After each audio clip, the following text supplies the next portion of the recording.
आजकल किसी को जरा कोई पद मिला नहीं कि उसने दबंगी दिखाई नहीं। ऐसा लगता है कि जनता वोट देकर ही पछताने अब लगती है, क्योंकि जब वोट मांगना हो तब तो चुनाव हो क्योंकि जब वोट मांगना हो, जब चुनाव हो तो बहुत हाथाजोड़ी कर लेते हैं, लेकिन एक बार कुर्सी मिल जाए फिर उसी जनता को परेशान करते हैं, उससे बदतमीजी करते हैं। ऐसा नहीं कि बड़े बड़े पदों पर आसीन नेता ही ऐसा करते हैं या उनका ही रुतबा या रुबाब हो, नहीं, ऐसा बिल्कुल नहीं है। ऐसा निकाय या ग्राम पंचायत के चुनावों में भी आपको देखने को मिल जाएगा। पद के साथ पावर आता है, लेकिन उसे पचाना कैसे है ये इन लोगों को अभी तक आया नहीं है। इन सरपंच साहब को भी देख लीजिए, इन्हें अपने सरपंच होने का इतना घमंड है कि ये कुछ भी कर सकते हैं। अपने आप को सर्वे सर्वा ये समझने लगे हैं जैसे आरोप है इन पर, और ज्यादा इनका जुर्म जो है वो गंभीर हो जाता है ये देखकर कि आगे किस तरह की हरकतें इन्होंने की है। हुआ यूं कि बांसवाड़ा के जिला अस्पताल में पड़ौली गोवर्धन सरपंच ने उत्पात मचा दिया। हॉस्पिटल के स्टाफ और डॉक्टर से भयंकर बदतमीजी कर डाली। आरोप यह है कि सरपंच जो है वो नशे में थे और गाली गलौज कर रहे थे। ऐसे में पुलिस कंट्रोल पर पुलिस को सूचना दी गई तो जाब्ते ने आकर सरपंच को पकड़ा और वहां से उठाकर थाने ले आई।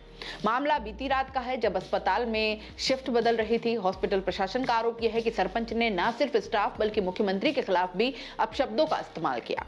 अब अस्पताल प्रशासन का आरोप यह भी है कि पड़ौली गोवर्धन गांव का सरपंच अनिल मैडा जो है वो नशे में था और अपना रौब दिखाने आया था।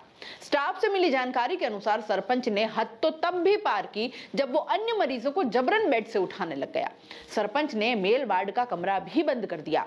जब मामला स्टाफ के कंट्रोल से बाहर गया तो पीएमओ डॉक्टर खुशपाल सिंह और नर्सिंग अधीक्षक दीपक भट्ट भी वहां पहुंच गए और फिर उन्होंने वहां से पुलिस को सूचना दी।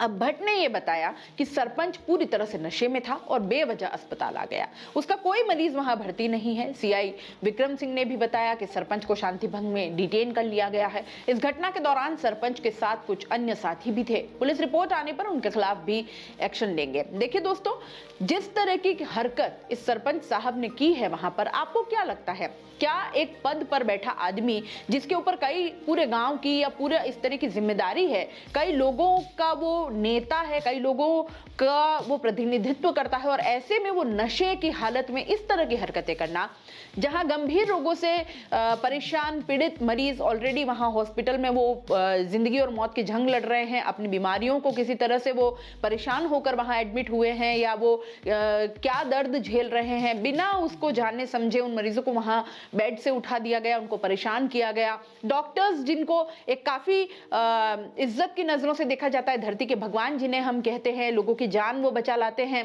भगवान के बाद शायद ऐसे दूसरे ही वो प्राणी हैं जो ऐसा कर सकते हैं, और उनकी इस तरह से गाली गलौज और बदतमीजी करना, एक सरपंच को नशे की हालत में हॉस्पिटल जैसी जगह पर जाकर उत्पात मचाना, क्या किसी तरह से सही ठहराया जा सकता है इसको? इस पूरे मामले पर आपका क्या कहना है? आपको क्या लगता है, क्या इस तरह से होना चाहिए, नहीं होना चाहिए, या आप जो भी कुछ सोचते हैं अपनी राय जो है वो कमेंट बॉक्स में जरूर दीजिए। और जाते जाते चैनल को लाइक, शेयर और सब्सक्राइब करना ना भूलें।